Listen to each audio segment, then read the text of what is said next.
All right, what's up, everybody? I'm back on the AC project over here. This will be part five. I think this video is part five. I think I left off at part four. It's been a while. It's been a few months since I have been able to get back to this project because, well, life got in the way, COVID and all that jazz. So here we are. And just to give you a quick recap of what I did, all this was out. The front end was out. The grill was out. Everything was out. I ended up running those wires that I had separated, and I snugged them in there, and I was able to sort of successfully put them where they need to go. And just to do a quick little recap, we started with the fusible links that are in here somewhere. Let me get my light. All right, so these fusible links right in here, right? That starts the power. And then we ran all the wiring. I ran all the wiring down here, through here. That's my little, train over there. And then up into this fender over here. And I was able to plug into this plug that was left for dealer add-on AC. I had to find the connectors to connect this into that, and believe it or not, I found it at an old auto parts store that had them sitting on the shelf for like 30 years. They're old. I believe they were old GM connectors. I'm not exactly sure. So I was able to plug in the needed wires that had to go in there, and I was able to successfully do this. Here's the fan relay, radiator fan relay that it goes over here. This was part of the project. I had to take out one of these oranges, I believe it was this one, and plug in my new orange. Here's the diode that I spoke about. There's the diode. Here is the temperature switch.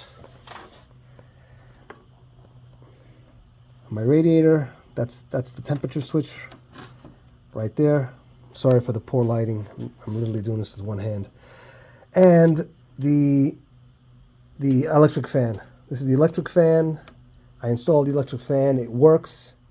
I was pleased to see while I was driving it around for a little bit during the summer that when the heat went above, I think it was 210 or something, 205, 210, that kicked on. I heard it in the cab. I was at first startled, like, what the hell is that? And then I realized, oh shit, that's the electric fan. Electric fan kicked in. And the temperature immediately dropped. So that was great.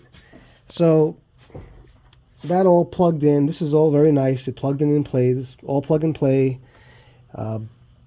This was all plug and play.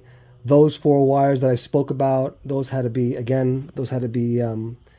put into the male end, or is it the female end? I think it was the male end of that plug, and connected. So that's all done. And yeah, so everything here is pretty much buttoned up. I installed the compressor. I installed the condenser. Condenser's in there, as you can see.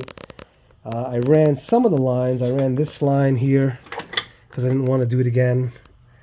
That's the, what is this, the evaporator? I think this is this is the dryer. This is the dryer. I installed that. Hold on a second here. That's my low pressure switch to the dryer. I have it unplugged currently.